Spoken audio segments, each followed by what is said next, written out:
শনিবারে সেই ঘটনা ঘটলো কি কারণে, এই ঘটনার পেছনে আসল কারণ কি? এইখানে বিজেপির তরফে অভিযোগ করা হচ্ছে যে পুরো ঘটনা ঘটানো হয়েছে অত্যন্ত সুনির্দিষ্ট পরিকল্পনা করে। আসলে পরিকল্পনা করে বামেদের জাগানোর চেষ্টা করছে তৃণমূল কংগ্রেস। সুকান্ত মজুমদার তিনি প্রশ্ন তুলছেন যে এতদিন ধরে শিক্ষামন্ত্রী, ভোটের আগে কেন শিক্ষামন্ত্রীর ক্যাম্পাসের মধ্যে যাওয়ার প্রয়োজন পড়লো? আসলে বামেদের জাগিয়ে তৃণমূল কংগ্রেস যেটা চাইছে হিন্দুদের ভোট ভাগাভাগি করতে। কি বলছেন বিজেপি রাজ্য সভাপতি, দেখব। অচলাবস্থাটা খুব আর্টিফিশিয়াল আমার মনে হচ্ছে, চাইলেই কেটে যায়। এটা তৈরি করা হয়েছে, এটা স্পন্সর্ড, প্ল্যান। এত বছর ব্রাত্যবাবু কত বছর শিক্ষামন্ত্রী আছে? 3 বছরের বেশি হয়ে গেছে। তিনি একবারও যাদবপুরে যাওয়ার প্রয়োজন মনে করলেন না। হঠাৎ করে এই ভোটের আগে, যখন ঠিক 1 বছর মতো বাকি আছে, তার যাদবপুরে যাওয়ার কী প্রয়োজন হবে?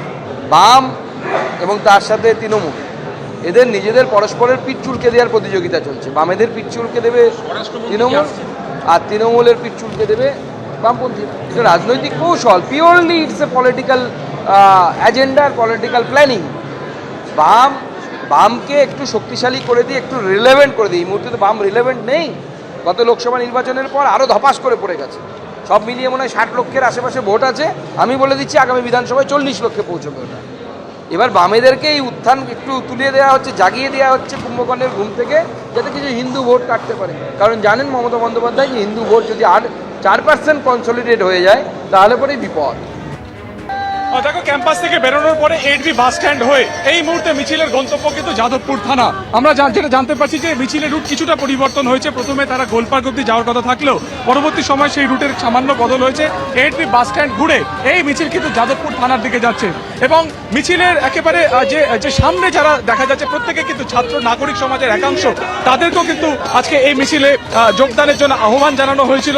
তাদের একাংশ এখানে আজকে যোগদানও করেছিলেন। আমরা দেখলাম কিছুক্ষণ আগে ইন্দ্রানুজ রায়ের বাবা তিনি নিজে পর্যন্ত যোগদান করেছিলেন। এবং তারও কিন্তু একটাই দাবি যে অচলাবস্থা দ্রুত কাটাতে হবে। ছাত্রছাত্রীদের যে পঠন পাঠনের যে পরিবেশ, সেই পরিবেশকে কিন্তু সামনে আনতে হবে। এবং সেই দাবিকে সামনে রেখেই কিন্তু আরো একাধিক দাবিকে সামনে রেখে আজকে এই ছাত্র সমাজ, নাগরিক সমাজকে ডাক দিয়েছে। এবং এই মুহূর্তে তারা কিন্তু রাস্তায় নেমেছেন এবং একাধিক দাবি তারা সামনে রেখেছেন।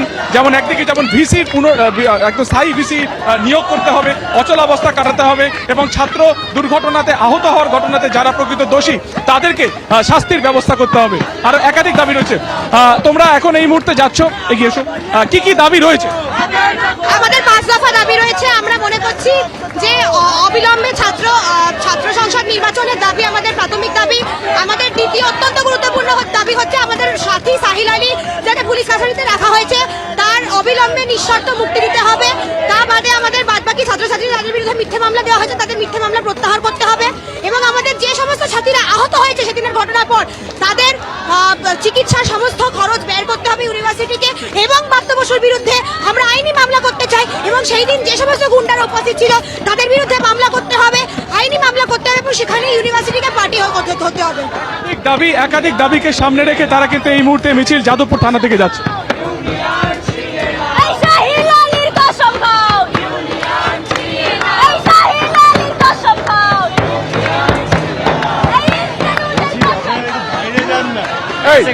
মিছিলের ভিতরে কি হচ্ছে? হ্যাঁ প্রবীরদা, স্লোগানটা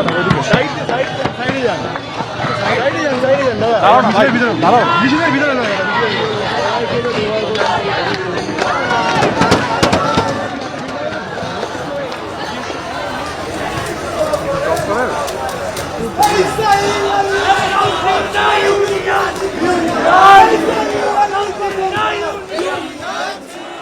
Union!